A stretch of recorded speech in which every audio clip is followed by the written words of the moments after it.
Bismillahirrahmanirrahim. Assalamualaikum warahmatullahi wabarakatuh. Waalaikumsalam warahmatullahi wabarakatuh. Alhamdulillahirrahmanirrahim. Bertemu lagi bersama saya Wahid Ihwan dan juga partner saya Sabirin Arga. dalam acara Orasi. obrolan Inspirasi. inspirasi. Mantap kali. Masih hafal gitu ya? Siapa? Sering bolos tapi lupa. Nah, teman sekalian, alhamdulillahirrahmanirrahim, di orasi episode kali ini, insya Allah kita akan memperbincangkan satu hal yang Sangat besar, tragedi sangat besar. besar ya. Ini genting banget gitu. Ya. Dan sekarang ini isunya di belahan dunia lagi membahas dan melakukan demonstrasi. Wah, betul sekali. Ini pokoknya kabar terviral di tahun ini lah ya. Bahkan buah-buahan juga ikutan viral sekarang nih. Nah, sampai terbawa ke mana-mana ya. Ya bukan gargat tapi ya. Ya bukan. Dan insya Allah di pertemuan hari ini kita sudah ditemani oleh pembicara kita. Beliau adalah Ustadz Mulyadi Al-Fadil. Kita sapa dulu beliau. Assalamualaikum warahmatullahi wabarakatuh. Waalaikumsalam warahmatullahi wabarakatuh, Bang Wahid. Gimana kabarnya? Alhamdulillah luar biasa. Allahu Akbar. Allahu Akbar.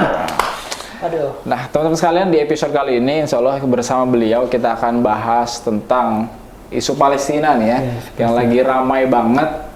Dan boleh jadi ini adalah isu yang harus terus disampaikan Ustadz ya. Iya. Karena sudah 30 hari kayaknya Ustadz ya. Lebih dari 30 hari lebih ini peperangannya sudah bukan peperangan sebetulnya ya.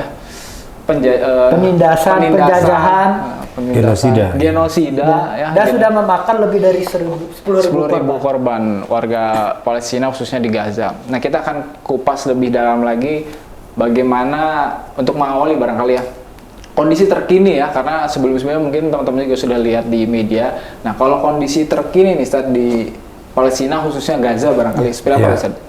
Baik, terima kasih Kang Wahid, Kang Arga. Ini menarik ya, karena bagaimanapun sedang hangat ya, di mana-mana di dunia ini ya. Nah, mungkin ada orang yang juga belum pernah kenal, belum tahu Palestina, sekarang mau tidak mau ya. Dunia sekarang melek tentang Palestina dan menjadi informasi ke seluruh dunia. Ada satu negara yang belum merdeka dan dijajah sudah berpuluh-puluh tahun lamanya. Begitu. Nah, perang yang terakhir sekarang ini boleh jadi dia menjadi perang yang sangat besar ya daripada perang-perang sebelumnya yang terjadi di Palestina. Karena ini sejak dicaplok oleh Israel Palestina dari tahun 48 yang merupakan hadiah dari Amerika waktu itu, menguasai 55% dibagi oleh PBB, yaitu Amerika 50% untuk Israel dan 40% untuk Palestina. Sekarang paling Palestina hanya tinggal 10% ya, karena terus mereka dari tahun ke tahun, dari waktu ke waktu, bahkan hampir setiap Ramadan mereka punya agenda untuk mengganggu umat Islam supaya tidak nyaman dalam beribadah ya. Nah, puncaknya memang di bulan Oktober lalu ya, tanggal 7 Oktober itu sebelum tanggal 7 sebenarnya mereka sudah melakukan perencanaan untuk ingin menghancurkan Palestina, khususnya kaum muslimin yang ada di Gaza, karena Gaza ini sangat strategis ya. Dari Gaza itu dia jalur akan sampai ke terusan Suez, sehingga kalau Gaza terkuasai, kemungkinan Israel akan berusaha menguasai Timur Tengah. Ya, karena itu akan tembus ke selain ke Jordan, tembus juga ke Mesir, gitu ya. Alhamdulillah saya sudah 3 kali ke sana, Kang Wahid, luar biasa. Terusan Suez sangat indah dan sangat bagus dibangun ya. Dan itulah yang membuat mereka tergiur. Tapi sebenarnya ada isu sangat penting yang lebih sekedar penjajahan karena ingin jalur Gaza ini mereka kuasai adalah Masjidil Aqsa, gitu ya. Masjidil Aqsa itu yang ingin mereka kuasai karena di dalam kitab mereka, pemahaman mereka bahwa Masjidil Aqsa ini adalah tanah yang terjanjikan. Jadi ini dari dulu ya, yang doktrin yang dibangun ketika kaum Yahudi ini, mereka adalah kaum yang pinggiran, yang tidak punya negara, tidak punya wilayah, tidak punya kekuasaan.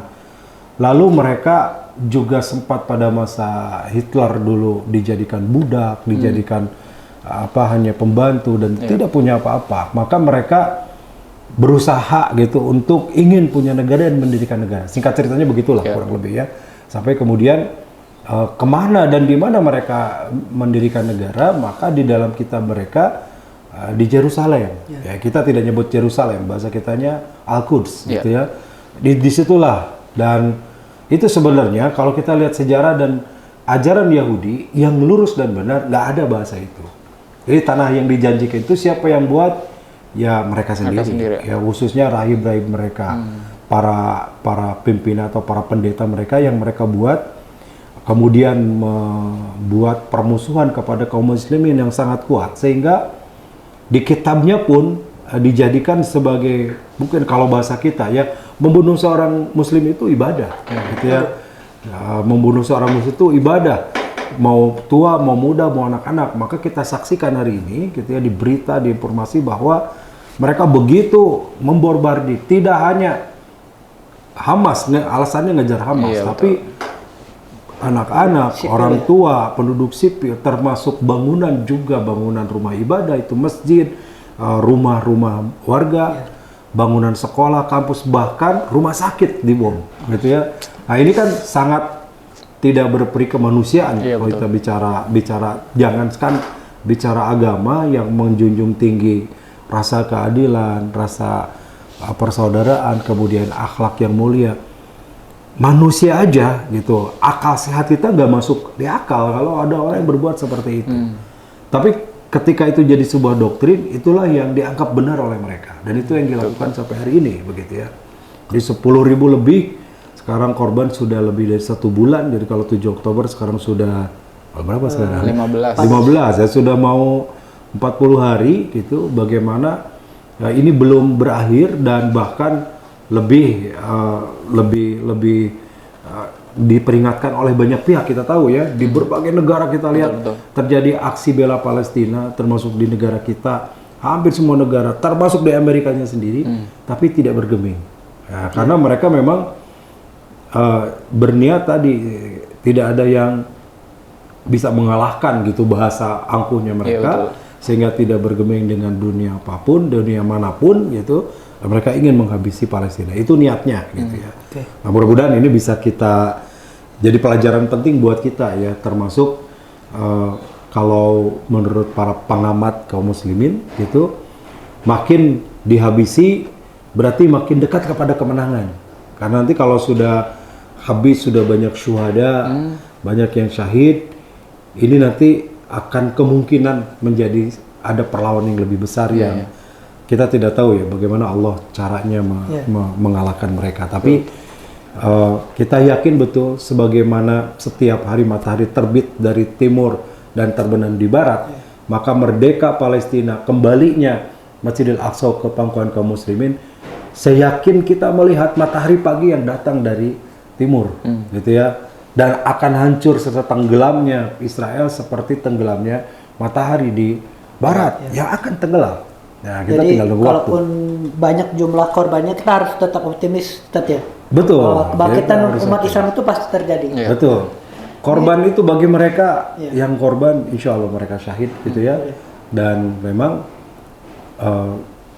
Ardul Mahsyar nanti, Palestina itu ya jadi tanah tempat mahsyar, dikumpulkannya nanti manusia, dan akan lahir di situ para bidadari surga, para penghuni surga, ya diantaranya karena banyak yang syahid itu. Oke, Ustaz. Sebelum kita berbicara mengenai sikap nih, Ustaz, ya, kita mau berbicara dulu tentang cara pandang nih, cara pandang kita sebagai umat muslim di Indonesia. Karena ada orang, ya udahlah, nggak usah bawa isu agama, atau nggak usah bawa isu politik, atau kita ini sebagai muslim bisa ngelihat itu sebagai dalam konteks konstitusi ataupun humanity gitu. Itu gimana sih, Ustaz, sebagai orang muslim? Banyak diksi-diksi seperti itu muncul gitu ya. Wah, ngapain bela Palestina di Indonesia saja masih banyak yang susah. Terus ngapain bela Palestina, itu kan beda negara dengan kita, jauh kok wilayah. Yang penting kita merdeka. Nah, ini pemikiran-pemikiran yang harus kita luruskan karena itu pemikiran yang salah. Itu ya sesat ya, satu. Kita sesama muslim ya, kita bicara sesama muslim terlebih dahulu bahwa kita berislam ini tidak dibatasi teritorial, ya, tidak dibatasi ini muslim Indonesia, ini muslim Malaysia, muslim Arab Saudi, muslim Palestina dan seterusnya. Enggak, muslim ini dimanapun seluruh dunia adalah saudara.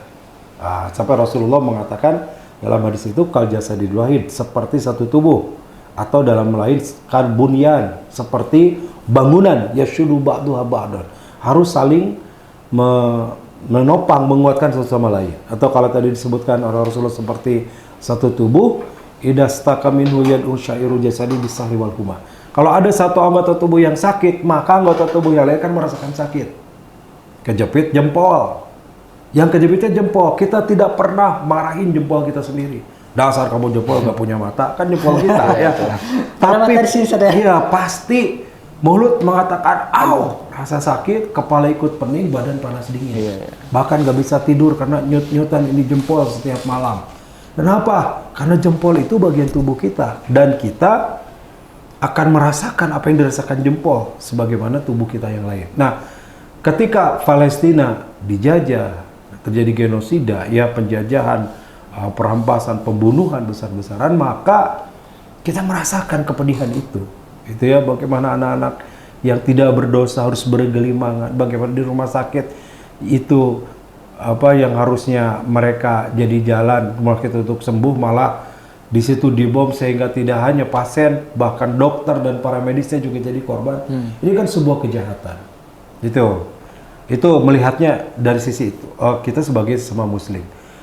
Atau paling tidak kalau misalkan ada yang non muslim, kita manusia. Itu ya, bahkan sering banyak yang mengatakan, di antara Ustaz Abdul Somad sering mengatakan, ya cukup jadi manusia, tidak usah jadi seorang muslim lihat perang Palestina ini. Artinya siapapun manusia dimanapun, kalau punya hati nurani, lihat manusia lain yang ditindas, manusia lain yang dibunuh, manusia lain yang diberlakukan tidak adil, maka hati nurani manusia itu akan terketuk. Betul. Yang enggak terketuk berarti bukan manusia, hatinya walaupun fisiknya manusia, gitu ya. Nah itulah yang kemudian harus kita munculkan perasaan ini. Yang ketiga, kalau ada orang tadi, kita juga banyak yang susah kenapa harus bantu ke sana. Yang bilang gitu itu di sini juga nggak bantu sama yang susah juga. Di sini nggak bantu, nyinyir aja, ngeributin aja gitu ya. Nah, baik ya, bagus betul kita membantu yang dekat. Ya, tapi yang jauh juga perlu kita bantu. Artinya yang dekat kita bantu, yang jauh kita bantu. Ini menyinyir aja, yang dekat enggak. Yang jauh melarang gitu ya. Nah, dan orang bisa bersedekah kemana saja sebenarnya kan. Bahkan ya tentu akan lebih baik kepada yang sedang membutuhkan. Betul. Ya ada di kita yang membutuhkan, tapi di sana lebih membutuhkan kok. Di sana tuh nyawa maksudnya. Betul, di sini sekalipun miskin masih bisa makan. Ngakunya fakir miskin, punya mobil, punya handphone lebih dari satu gitu ya. Itu berarti fakir miskin hanya tidak punya pulsa, tinggal cari, atau tidak punya kuota tinggal cari wifi gratis kan gitu. Tapi di sana jangankan cari wifi, untuk makan sih susah. Betul. Air susah, mereka sampai kemudian ada yang 1 bulan 25 hari kemarin Bang Onim cerita nggak mandi gitu ya. Susah ya, ibu-ibu kelaparan sampai tanah liat kemudian dijadikan roti. Ini kita harus bantu ya. Insya Allah kalau saudara kita di Indonesia semiskin-miskinnya di sini masih bisa makan. Betul. Gitu. Jadi buat netizen yang tombolnya jarinya agak liar nih, tolong tonton dulu ini ya. Ya tadi kata Ustadz Mulyadi, nggak harus jadi muslim saja, karena memang masalah di sana juga korbannya tidak hanya umat Islam ternyata saja. Ada gereja-gereja tua gitu ternyata dibom juga sama Israel gitu ya. Jadi memang multi agama di sana sebetulnya. Terus juga sebetulnya ada yang nanya gitu, apakah Palestina ini masalah agama atau masalah perebutan wilayah atau masalah apa gitu dasarnya? Ya kalau bicara agama besar, ketiga agama besar itu memang berkumpul di sana ya, khususnya di Al-Quds ini atau disebut Yerusalem. Bagaimana orang Yahudi menjadikan tembok ratapan itu sebagai tempat ibadah mereka yang paling sakral. Kita juga tahu umat Islam menjadikan Masjidil Aqsa itu sebagai tempat yang utama, kiblat pertama sebelum kita berkiblat ke Masjidil Haram. Sampai sekarang menjadi tempat yang diberkahi, kita yakini dan disebutkan dalam Quran. Aqsa juga menjadi tempat yang ketiga yang harus kita ziarahi selain Masjidil Haram dan Masjid Nabawi. Jadi itu bagi kita kaum muslimin menjadi bagian yang tidak terpisahkan dalam beragama kita. bahwa umat Nasrani juga menjadikan tempat suci mereka, gitu ya. Karena ada gereja tua tempat penyaliban Yesus dulu. Walaupun mereka meyakini bahwa Yesus itu dilahirkan di Bethlehem, kemudian wafat dan disalib di area Al-Quds itu, gitu ya. Nah ini, jadi ini sebenarnya sejarah secara keagamaan ketiga agama samawi ini, ketiga agama besar itu berada di sana, gitu. Nah, bagi kita umat Islam, bagaimanapun Al-Quds, bagaimanapun Masjidil Aqsa adalah bagian yang tidak lepas dari keberagaman kita. Siapa yang tidak peduli dengan Masjidil Aqsa, maka dia patut dipertanyakan keislamannya, gitu ya. Patut dipertanyakan. Artinya kita harus bela Masjidil Aqsa sampai kapanpun, sampai Masjidil Aqsa merdeka. Bisa enggak? Bisa, dan harus yakin. Dulu dikuasai Romawi sekian ratus tahun, ya 100 tahun lebih itu. Yang juga teknologi dan kemampuan dulu nggak mungkin ada yang bisa mengalahkan Romawi, tetapi dengan kekuatan pasukan Salahuddin Al-Ayyubi dengan pertolongan Allah dikuasai, gitu ya. Nah, jadi sekarang pun insya Allah kita yakin betul satu saat akan kembali ke pangkuan kaum muslimin, ya ila rihabil muslimin, akan kembali ke pangkuan kaum muslimin, ke negeri-negeri kaum muslimin.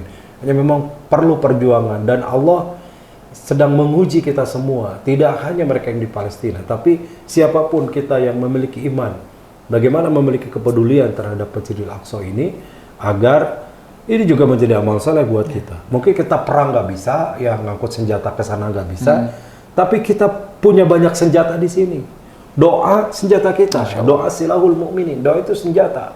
Maka setiap kali kita berdoa, kemudian dalam sholat kita melakukan kunut nazilah, ini adalah amal soleh, gitu ya. Walaupun belum menang, misalnya sekarang lagi proses, amal soleh ini sudah sampai, insya Allah, gitu ya. Termasuk juga kita berdonasi, itu bagian dari amal soleh. Betul. Nah, termasuk seperti ini ya, kita menyebarkan informasi yang benar, mengedukasi, meluruskan pemikiran-pemikiran yang salah tentang Palestina, dan memberikan kabar kepada dunia bahwa di dunia ini ada negeri yang belum merdeka, yang orang lain sudah sekian puluh tahun. Indonesia sudah berapa tahun sekarang Indonesia? 78 merdeka, gitu ya. Tapi ada yang belum merdeka sampai sekarang, kan itu harus menjadi informasi yang kita terima, dan kita harus menjadi orang yang peduli dengan hal ini. Begitu. Padahal salah satu negara dulu yang pertama kali mengakui kemerdekaan Indonesia adalah Palestina, ya. Dan orang kaya Palestina dulu patungan ngasih uangnya ke Soekarno buat melalui Presiden Yasir Arafat ya. Ah, betul. Ya kalau dibilang utang sejarah sebenarnya nggak ngutang juga, cuman kan itu bagian dari tahu diri lah ya. Dulu kita bagian dari sejarah, betul. Muhammad Amin Al-Husaini dulu yang beliau mufti ya. Mufti itu kalau di kita mungkin ketua majelis ulama ya, yang memberikan fatwa di Mesir, di Palestina, lalu beliau mengabarkan lewat berita radio di Timur Tengah waktu itu, dan Mesir lah, sebenarnya Mesir yang pertama kali mengumumkan secara resmi negara yang mengakui kemerdekaan Indonesia.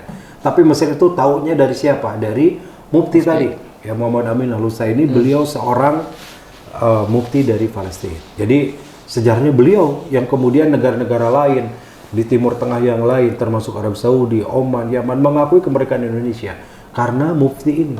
Jadi dia tidak mewakili hanya negara, tapi sebenarnya mewakili atau menginformasikan ini, membawa informasi Indonesia merdeka ini ke seluruh negara Arab. Gitu ya, termasuk Palestina di dalamnya. Termasuk yang tadi seorang saudagar yang dia Palestina itu luar biasa. Sebenarnya dari dulu dikenal mereka itu orang-orangnya pinter, dan kalau tidak menjadi ilmuwan mereka jadi pebisnis. Nah itu terjadi sejak zaman dulu ya, termasuk bisnis sampai ke Indonesia, dan membantu Presiden Soekarno dulu sebelum memerdekakan Indonesia. Beliau menginfakkan hartanya, silakan gunakan harta saya yang banyak ini untuk memerdekakan Indonesia. Masya Allah. Luar biasa ya. Satu lagi kan ada nih bahwa kalau misalkan Palestina itu udah merdeka itu kan tanda-tanda hari kiamat katanya.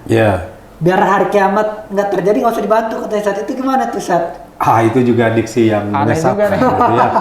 Waduh, langsung pada takut Sat. Waduh, jadi sebenarnya gini ya, nanti itu ini disebutkan oleh Rasul dalam hadis ya, bahwa betul itu akan ardul mahsyar. Ardul mahsyar itu tanah mahsyar, tempat berkumpul nanti setelah kiamat terjadi. Itu di Palestina. Tapi kita nggak usah mikir gitu ya, nggak usah mikir sampai ke sana. Yang penting punya amal kalau nanti kita kembali. Nah memang salah satu Rasul menyebutkan nanti tanda akhir zaman, artinya kiamat sudah dekat. Kalau Yahudi itu sudah ada, nggak ada lagi di muka bumi. Ini mereka akan dikalahkan, berarti kan pasti akan kalah. Iya betul. Mereka akan dikalahkan Pasti. sampai mereka akan lari tunggang langgang. Mereka pun akan dibunuh di mana-mana kecuali mereka, dan mereka akan sembunyi. Ada yang di batu, ada yang di pohon. Dan pohon pun sampai bilang, hai orang beriman kaum muslimin ini, orang Yahudi berlindung di balik saya. Batu akan bilang, illa syajaratul gharqad, kecuali pohon gharqad. Ya kenapa? Karena dia pohon Yahudi. Innahu syajaratul yahud, kata Rasul, itu pohon Yahudi. Saya 2019 kemarin ke Palestina, pohon gharqad itu sudah ada. Dan bentuknya kayak gimana, Ustaz? kalau di kita mungkin seperti pohon duri ya, pohon yang berduri gitu. Kering gitu ya? Ya, enggak, hijau dia, hijau, daunnya hijau, tapi seperti pohon yang berduri gitu, dia tinggi-tinggi. Dan ternyata sekarang sebagian wilayah Israel itu sudah ditanami pohon gharqad. Di mana-mana ditanam itu. Ya, di mana ditanam. Jadi mereka sebenarnya percaya dengan apa yang disampaikan Rasulullah gitu ya. Iya, apa yang disampaikan Rasulullah itu mereka yakin sampai mereka menanam pohon gharqad supaya apa? Supaya mereka selamat. Iya, betul. Artinya mereka juga tahu akan kalah sebenarnya. Aduh. Itu, ini bukti sejarah yang hari ini kita bisa saksikan. Dan memang Rasul juga menyebutkan ya bahwa nanti akan menghijau tuh bagian Israel itu ya, atau yang mereka kuasai itu, dan sekarang sudah mulai menghijau dengan ditanami pohon-pohon gharqad di mana-mana. Bahkan konon ada instruksi bahwa setiap rumah itu harus nanam pohon gharqad. Mungkin mereka meyakini ini akan menyelamatkan mereka. Itu padahal justru mereka akan dihabisi satu saat nanti. Gitu. Padahal umat Yahudi, bangsa Yahudi cerdas loh dikenal, tapi di balik kecerdasannya ada apa gitu ya. Itulah. ya, jadi memang memerdekakan Palestina itu suatu kewajiban saatnya. Masalah urusan kiamat atau tidak bukan urusan kita. Yang penting bebaskan Palestina wajib, merdeka wajib. Urusan kiamat mah urusan Allah aja itu mah. Ya, termasuk memang karena nanti Dajjal itu juga akan keluar di Israel. Itu menurut para ahli sejarah itu ya. Artinya kan kalau udah turun Dajjal, maka itu sudah tanda hari kiamat. Itu turun Dajjal dan Nabi Isa turun. Di mana? Di Palestina. Nabi Isa itu lahirnya di Al-Quds, ya, yang kita yakini sebagai kaum muslimin ya, bahwa Masjidil Aqsa itu tempat lahirnya Nabi Isa alaihissalam ketika dilahirkan oleh Siti Maryam, begitu ya. Kemudian terjadi pertentangan, kemudian Allah mengangkat Nabi Isa dan disalib Yahuda, seorang putra dari keturunan ya dari Nabi Yakub yang kemudian disalib, yang dijadikan Tuhan menurut mereka itu Nabi Isa. Itu Nabi Isa nanti akan turun juga di Palestina. Nanti Nabi Isa yang akan membunuh Dajjal itu. Setelah Nabi Isa membunuh Dajjal, Islam akan berjaya tapi tidak lama. Lalu kemudian sebagian mengatakan hanya sekitar 14 bulan, berarti sekitar setahunan lebih gitu ya. Atau sebagian menyebutkan 16 bulan, berarti sekitar setahun 4 bulan. Ya. Tapi setelah itu yang muslim akan meninggal. Jadi kita mah insya Allah selama punya iman sebagai orang muslim, kita tidak akan merasakan kiamat. Amin. Allah. Saking dahsyatnya kiamat ya. Nanti yang muslim ini akan Allah wafatkan. Nah, yang ada tinggal hanya orang-orang yang ingkar, lalu kiamat terjadi. Jadi masih jauh lah, jangan dulu pikir kiamat gitu ya. Kiamat. Apalagi nikah juga belum, udah pikir kiamat. Nangis tuh, nangis. Takut saya. Baiklah teman-teman sekalian, tadi Ustaz Mulyadi sudah menyampaikan kondisi, sejarah, kemudian cara pandang begitu ya. Terakhir nih Ustaz, sikap kita dan tindakan kira-kira selain doa apa nih Ustaz ya? Ya. Tadi kan ada yang bilang, usah bikin story, katanya gini-gini. Perlu berangkat jihad kan Ustaz? Nggak perlu impak, ada apa, nyampainya ke teroris apa gitu-gitu. Ya, paling tidak ada 3 ya. Satu tadi kita doa. Bagaimanapun doa ini adalah senjata kita. Rasul ini yang menyebutkan tidak main-main gitu ya. Doa silahul mu'min, doa itu senjata orang beriman.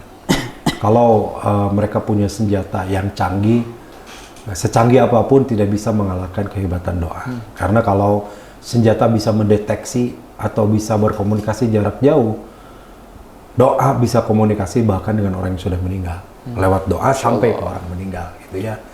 Nah, maka itu menjadi bagian yang penting dalam hidup kita. Jangan lewatkan, harus menyempatkan doa buat saudara kita di Palestina. Betul. Yang kedua, sebarkan informasi tadi bahwa bikin story di semua medsos kita, ya kabarkan tentang Palestina ini dan kabarkan berita-berita yang benar, yang real, yang sesungguhnya terjadi, dan jangan termakan berita hoax karena ini banyak juga yang betul. Hoax. Ya, mereka juga mempersiapkan betul, propaganda itu, melakukan propaganda, playing victim. Ya, dan menyediakan dana banyak katanya. Betul. Kita jangan kalah. Kita terus lawan juga dengan kekuatan medsos kita imbangi yang buruk-buruk itu dengan berita yang benar, yang sesungguhnya, sehingga mudah-mudahan menggugah hati kaum muslimin yang belum mengetahui, belum tahu, belum mengenal tentang bagaimana Al-Aqsa ini ya. Dan yang ketiga, kita bisa berdonasi ya, donasi dengan wakaf, dengan infak, dengan sedekah, itu bagian yang kita juga berkorban karena ternyata dalam Al-Quran itu menyebutkan dua ya, bi amwalihim wa anfusihim, tapi disebutnya harta dulu.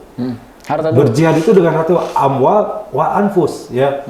Tidak nyawa dulu atau jiwa dulu, ternyata harta dulu. Karena boleh jadi kalau harta siapapun bisa, kalau perang belum tentu kita fisik berangkat ke sana, nggak bisa. Selain jauh gitu ya. Terus tiba-tiba kita suruh perang, tidak terlatih, mau perang gimana nih? Iya, ngokot senjata juga bingung, senjata gak diusahakan lagi gitu ya. Nah, jadi harus ada syaratnya tentu. Yang berperang terbatas lah secara jiwa, tapi harta kita bisa. Dan insya Allah sampai ke sana, gitu ya. Titipkan ke lembaga-lembaga terpercaya di Darut Tauhid diantaranya, agar sampai tepat sasaran juga ke saudara kita di sana. Insya Allah. Begitu. Wah, luar biasa nih, Ustaz. Semoga lewat perbincangan ini jadi pencerahan buat teman-teman sekalian, Ustaz ya. Karena memang semakin hari orang-orang yang pro Israel juga terus menyerang komen-komen tentang Palestina gitu ya. Makanya sering kali giliran kita bikin status dihapus. Kesal juga karena biasa, aduh ini orang iya terus, tapi ya lawan lagi ya. Bahkan sampai saat ini ya Israel malah semakin menunjukkan eksistensinya dan kecacatannya sebetulnya semakin terbongkar gitu ya, kelemahan mereka luar biasa. Semoga melalui podcast ini menjadi salah satu ladang amal kita Ustaz ya, untuk menyuarakan kebenaran dan terus mendukung Palestina. Israel is not real ya.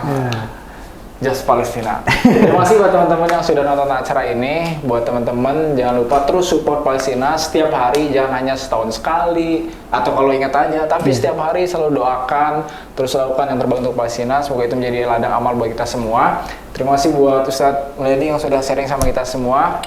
Bagi teman-teman yang suka dengan video ini, jangan lupa tekan tombol like. Bagi yang belum berlangganan, jangan lupa tekan tombol subscribe. Saya Wadi Iwan dan juga saya Sabirin Arga. Kami mohon pamit undur diri. Terima kasih. Assalamualaikum warahmatullahi wabarakatuh.